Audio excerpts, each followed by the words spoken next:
Hey everybody, Black Ninja 797 here, and welcome back to another episode of Myth Busting Mondays. And for today's video, for the last myth of the episode, we are going to be seeing if whether or not it is possible to end up blocking multiple special infected pounces in one shove.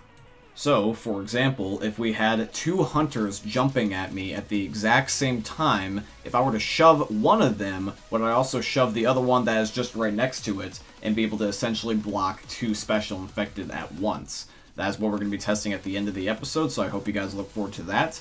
If you guys end up enjoying today's video, please make sure you drop a like and comment down below if you have a myth of your own that you would like to have be featured in next week's episode. But yeah, guys, I hope you end up enjoying this week's episode of Myth Busting Mondays.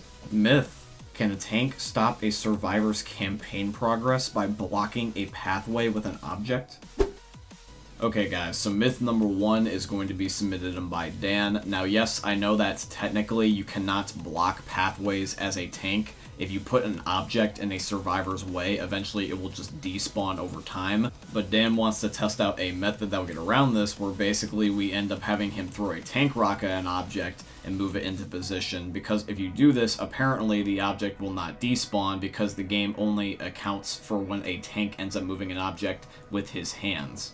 So for the last minute or so, I have been standing on this dumpster that's been blocking the manhole on the third chapter of No Mercy, but eventually the director just forces it out of the way to allow the survivors to be able to make progress again, and then eventually, shortly after that, it just despawns the dumpster completely, so that way it prevents the survivor from being blocked again.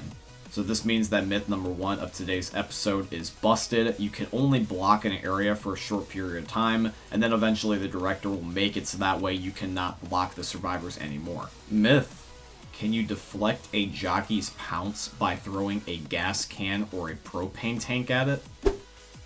Okay guys, so myth number two is going to be submitted by Tyler. Now for this myth, it was a little bit tricky just due to the way that the jockey pounces. I swear to God that I can't deflect the jockey's pounce normally, let alone with a gas can. So I just had the other three guys do it, and eventually Dan was able to end up getting a successful attempt, where funnily enough his gas can hit the jockey in the crotch.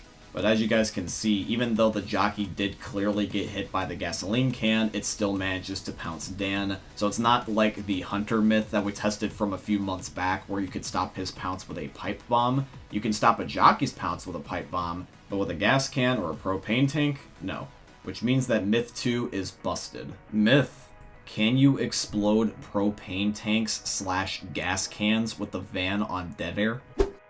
Alrighty guys, myth number 3 is submitted by Glabursko, and funnily enough, it actually does not end up blowing up any gas cans or propane tanks. The myth is actually busted. I am surprised to see this because I legitimately thought it was going to be confirmed, but I mean, hey, sometimes you're right and sometimes you're wrong. Myth: can all survivors escape in the mutation Room for One?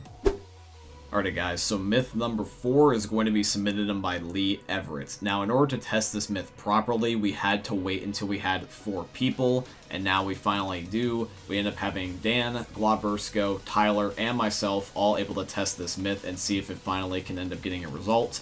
We are going to end up being on the finale of Dead Center, where we're next to Jimmy Gibbs' stock car. Now normally in the mutation Room for One, whoever's just the first to get to the rescue vehicle is the only one to escape, but if we're all standing there ahead of time, does the cutscene even take place? And if so, what ends up happening at the end credits? So the cutscene does indeed happen, but is it only going to end up saying that 1 survived, 2, 3, 4, I don't know. Let's take a look. So the credits are going to be rolling here shortly, and it seems that the only people to survive is Dan. Now instead of just leaving the myth there and just saying that it's busted, we're also going to try another strategy where we end up warping ourselves to the rescue vehicle so that way it happens at the exact same time, because maybe there was something about who got there first and who was the last person to end up doing an action, such as filling up the last gas can or something. So if we end up having it where we have Virgil's boat, for example, which requires no actions in order to rescue yourself other than getting on, if we warp there at the exact same time, does the game rescue all of us? Alright guys, so this is weird. I know what I just said about warping us onto Virgil's boat, but something ended up happening where when Dan was trying to get in position to do so and he no-clipped above Virgil's boat, Virgil just left without us. And the funny thing is that even though he left without us, guess what? It said it rescued everybody. Virgil, I don't know what you've been drinking, dog, but you did not rescue anybody. But the objective was to end up getting the credits, which we did, so technically we rescued everybody without rescuing anybody. So technically this myth is confirmed, question mark, I guess, because we got the result we intended, but just not the way we intended. Alrighty guys, so now we are moving on to the final myth, and once again is going to be, can you end up stopping special infected pounces with your shove animation on more than one special infected? So for example, in a hypothetical situation of, like, let's just say 2 hunters jumped me at the exact same time, if I shoved and I hit both of them, would I be able to stop both of them from pouncing me, or just only one or none of them? Let's move on to the final myth and see what will happen. Myth: can you block 2 pounces at once with one shove? Okay guys, so the last myth of the episode is going to be submitted in by Zach Koo. Now Zach Koo, the way that we are going to be testing your myth is we're going to be doing 2 hunters like I've been referencing throughout the entire video, just because trying to coordinate a jockey pounce with a hunter pounce would be very, very difficult. But since the hunters have the exact same pouncing animation as each other, this one would be much easier to react to. So what we're going to have happen is we're playing in this giant open area on No Mercy. Dan and Tyler are both hunters. I am going to be the one that's going to attempt to shove them. The idea is that they're going to try to jump me at the exact same time, and if I can get lucky enough and I end up hitting any of them, will I be able to stop them from being able to pounce me? Because the idea, the main goal at the end of the day, is if I can stop both of them. If I stop one of them, or if I stop neither of them, then the myth is busted.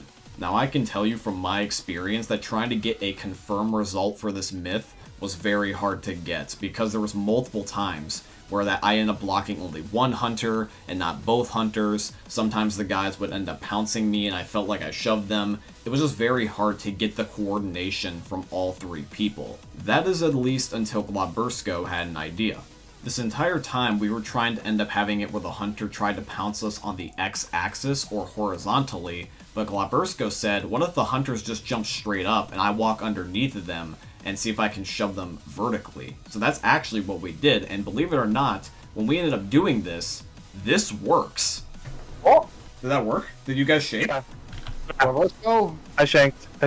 I got shoved. So yeah, other than the possibility of having human error due to timing, you can shove 2 special infected at one time and be able to save yourself. That's cool. So since the final myth is confirmed, that means that if somebody really wanted to, they can end up showing this trick off to their friends and be able to end up kicking some ass in verses. So Zaku, that very well might be you.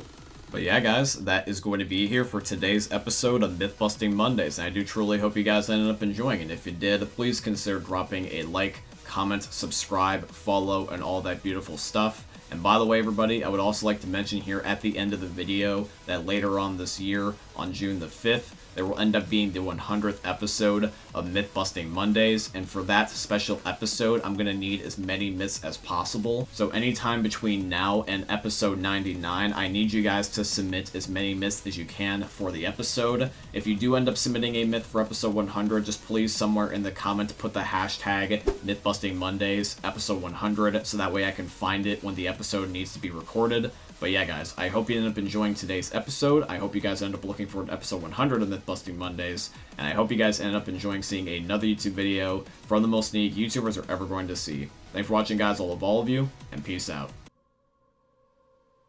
Hey, meme lords. Jesus here. And you better have enjoyed that video there by the Eternal God Daddy Ninja.